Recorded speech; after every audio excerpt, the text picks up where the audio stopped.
Criticism చేయమనండి.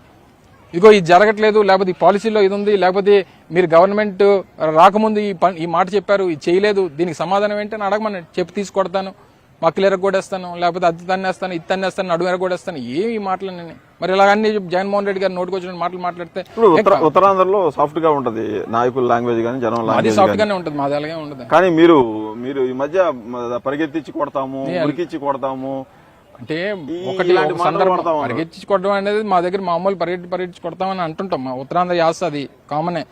దేనికన్నా ముఖ్యమంత్రి గారి కుటుంబ సభ్యుల్ని, మా ముఖ్యమంత్రి గారి సతీమణ్ణి నోటుకొచ్చినటువంటి మాటలు, నీకు ఏదో హోదా ఉందని చెప్పి నువ్వు నోటుకొచ్చినటువంటి మాటలు మాట్లాడుతుంటే ఎందుకు ఊరుకోవాలి చెప్పండి? ముఖ్యమంత్రి గారి భార్యకి జరుగుతున్నటువంటి పరిపాలనకి ఏం సంబంధం? ఆవిడని ఎందుకు లాగాలి? ఆవిడ నోటుకొచ్చినటువంటి మాటలు ఎందుకు మాట్లాడాలి? మీరు మాట్లాడండి, ప్రభుత్వ విధానాల మీద మాట్లాడండి. విధానాలకి ఏదైనా ఇబ్బంది ఉంటే